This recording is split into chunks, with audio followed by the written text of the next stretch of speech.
Samantala, pila-pila po ang mga kumukuha ng occupational permit sa Quezon City Hall.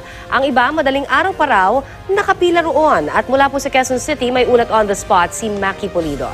Maki? Deadline na bukas ko nung bayaran para sa business tax.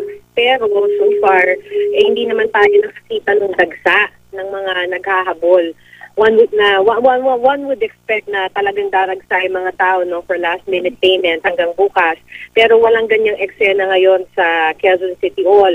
Kung maayos yung pila para sa bayaran ng business taxes, kalbaryo yung ibang pila para sa mga permit na kailangan ng mga empleyado at manggagawa. Isa na rito yung occupational permit, mas kilala to sa tawag na mayor's permit o yung permit para makapagtrabaho ka sa Quezon City. Marami sa mga nakapila dito kanina pa talagang madaling araw at dito na inabutan ng sikat ng araw. Itong occupational permit na to mula 95 pesos hanggang 175 pesos. Pero yung pilang ito ay para lang yung isang pila. Ang dami kasing pila para sa isang permit. Halimbawa, yung isang pila ay para kukuha ka lang ng order of payment. Tapos, pag nakuha mo na yan, ay kailangan mo muna itong bayaran. Ibang pila yan. Pagkatapos mo itong bayaran, pipila ka ulit. Pagkatapos mo magbayad, para naman makuha yung mismong mayor's permit. Pero bago ka kasi maka-apply nitong mayor's permit, kailangan mo munang kumuha ng police o kaya NBI clearance at health permit. At yung pila dito, Connie, talagang hindi biro. Yung isang nakausap namin para lang sa health permit, pumila mula 5 a.m. hanggang 5 p.m.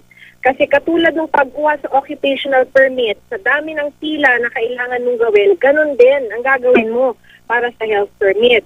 So, yung isa namang nakapila na nakausap namin, kailangan nang mag-absent kinabukasan kasi wala na, paso na yung kanyang occupational permit. So, ang ibig sabihin daw niyan, considered absent na siya hanggang ma-renew niya yun. So, sabi kanina nung nakausap namin, si Cristina Cuenca, ang ibig sabihin lang niyan ay hindi na siya sisweldo hanggang matapos lahat ng mga permit na kailangan niya sa Quezon City Hall. Ayon kay Ramon Africa, siya yung acting chief ng Occupational Permits Division. Sadyang masyado raw kasi talagang aplikante, kaya hindi maiwasan yung mahabang pila. By their estimate, nasa 1,200 to 1,500 yung nag-a-apply kada araw. Nakatakda naman daw kasi sa Revenue Code of the Philippines pwedeng maningil para sa occupational permit. So, nung nakaraang taon, ang nakolekta daw nila dyan ay nasa 15 million pesos at napunta ito sa miscellaneous fund ng Quezon City Treasurer's Office. Ngayon, pagkatapos yan ay nakausap namin si Quezon City Administrator Aldrin Cunha, umayos naman na nga yung pila dun sa business tax dahil nabawasan nga daw nila yung mga hakbang sa pagbayad ng buwis.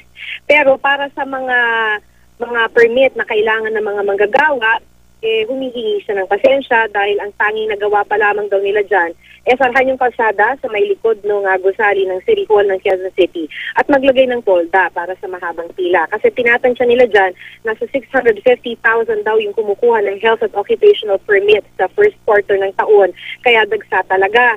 Yung mga permit kasing ito ng mga empleyado, kailangan para makapag-renew naman ng business permit ngayong taon. So talagang naghahabol yung mga tao. So nag-iisip pa raw sila ng ibang paraan para luhuwag yung sitwasyon. Connie? Maraming salamat sa iyong update na yan, Maki Pulido.